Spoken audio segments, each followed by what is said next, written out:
केंद्र सरकार दशकों पुराने नागा राजनीतिक मुद्दे का समाधान निकालने की दिशा में प्रयासरत। नागालैंड के 18 सदस्यीय प्रतिनिधिमंडल ने प्रधानमंत्री नरेंद्र मोदी से की मुलाकात। प्रधानमंत्री ने कहा उनकी सरकार संपूर्ण पूर्वोत्तर क्षेत्र के विकास के लिए प्रतिबद्ध। आर्थिक मामलों की मंत्रिमंडलीय समिति ने बहुराज्यीय विद्युत पारेषण प्रणाली के लिए 8,500 करोड़ रुपए किए मंजूर। राष्ट्रीय राजमार्ग और रेलवे से जुड़े आधारभूत संरचना परियोजना को भी मंजूरी। तटीय समुदाय को खतरे से बचाने के लिए राष्ट्रीय चक्रवात जोखिम परियोजना का भी प्रस्ताव। जासूसी ड्रोन मामले पर पाकिस्तान के दावे को भारत ने किया खारिज। कहा सीमा पर शांति बनाए रखने के लिए सरकार प्रतिबद्ध, लेकिन नियंत्रण रेखा पर पाकिस्तान की अकारण गोलीबारी का पूरी मजबूती से दिया जाएगा जवाब। केंद्रीय गृह मंत्री राजनाथ सिंह ने सीमा पार से संघर्ष विराम उल्लंघन के मद्देनजर उच्च स्तरीय बैठक की। प्रधानमंत्री नरेंद्र मोदी आज जम्मू जाएंगे।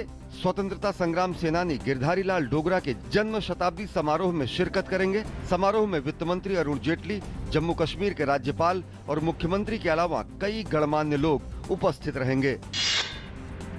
जम्मू कश्मीर के सोनमर्ग में अमरनाथ यात्रा मार्ग पर बादल फटा, 1 की मौत और 4 अन्य लापता। सेना का प्राकृतिक आपदा से निपटने के लिए राहत अभियान जारी। भारतीय प्रतिस्पर्धा आयोग ने सार्वजनिक क्षेत्र की 4 बीमा कंपनियों national insurance, new India insurance, oriental insurance और यूनाइटेड इंश्योरेंस पर लगाया 671 करोड़ रुपए का जुर्माना। कंपनियों पर गुटबाजी करने और प्रतिस्पर्धारोधी व्यवहार में लिप्त रहने के आरोप। दूरसंचार विभाग ने नेट निरपेक्षता पर अंतिम रिपोर्ट जारी की। इंटरनेट आधारित कॉलिंग एप्लीकेशन द्वारा देश में ही की जाने वाली कॉल के वास्ते नियामकों की सिफारिश की। हालांकि इसने फेसबुक के internet.org जैसे सेवाओं का किया विरोध। नेट निरपेक्षता पर गठित समिति की जारी अंतिम रिपोर्ट में ओवर द टॉप और वॉइस ओवर इंटरनेट प्रोटोकॉल जैसी अंतर्राष्ट्रीय सेवाओं के मामले में उदार नीति अपनाने को कहा गया। भाजपा के नेतृत्व वाले एनडीए ने बिहार विधानसभा चुनाव के लिए गुरुवार को चुनाव प्रचार अभियान का किया आगाज। भाजपा अध्यक्ष अमित शाह ने पटना के गांधी मैदान से परिवर्तन यात्रा को झंडी दिखाकर किया रवाना। अमित शाह ने लोगों से आगामी विधानसभा चुनाव में बिहार में विकास को गति के लिए एनडीए के पक्ष में वोट डालने की अपील की। परिवर्तन यात्रा राज्य के सभी 243 विधानसभा क्षेत्रों से गुजरेगी। असम में लखीमपुर, शोणितपुर, धेमाजी और कोकराझार जिलों में करीब 200 गांव में 73,000 से अधिक लोग बाढ़ की चपेट में। बाढ़ से अनेक क्षेत्रों में सड़क संपर्क बाधित। पिछले 48 घंटों के दौरान ब्रह्मपुत्र और इसकी सहायक नदियां कई स्थान पर खतरे के निशान की ओर बढ़ी। बाढ़ से सबसे ज्यादा प्रभावित शोणितपुर जिले में बचाव कार्य के लिए एनडीआरएफ और एसडीआरएफ के दल तैनात किए गए। भारत और जिम्बाब्वे के बीच 2 टी20 मैचों की सीरीज का पहला मैच आज हरारे में 3-0 से वनडे सीरीज जीतने के बाद बुलंद इरादों से भारतीय टीम उतरेगी मैदान में। इस सीरीज में नए कप्तान अजिंक्य रहाणे के नेतृत्व में बिल्कुल युवा टीम थी मैदान में। टीम के कई गैर अनुभवी खिलाड़ियों ने सीरीज में किया कमाल का प्रदर्शन।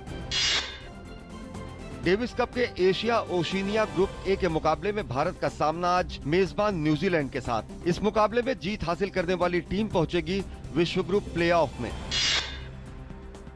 भारत की पीवी संधू, के श्रीकांत और समीर वर्मा दूसरे दौर में हारकर चीनी ताइपे ओपन ग्रां प्री गोल्ड बैडमिंटन टूर्नामेंट से हुए बाहर। इसके साथ ही भारत की चुनौती हुई समाप्त। साइना नेहवाल और पी कश्यप ने इस टूर्नामेंट में नहीं लिया था भाग। यूरोपीय देशों के मंत्री ग्रीस को 7 अरब यूरो का ऋण देने पर सैद्धांतिक रूप से हुए सहमत। यूरोपीय देशों के मंत्रियों ने अल्पकालिक अंतरिम ऋण देने का निर्णय ग्रीस संसद द्वारा उस कानून के पारित करने के बाद लिया जिसके अंतर्गत ग्रीस में आर्थिक सुधार करने के लिए ठोस और कड़े उपाय किए जाएंगे। यूरोपीय देशों के इस निर्णय से ग्रीस को मिली बड़ी राहत। अमेरिका के टेनेसी प्रांत में गोलीबारी की एक घटना में संदिग्ध हमलावर समेत 5 लोगों की मौत। घटना चट्टानूगा स्थित 2 सेना संबंधी सुविधा केंद्र पर हुई।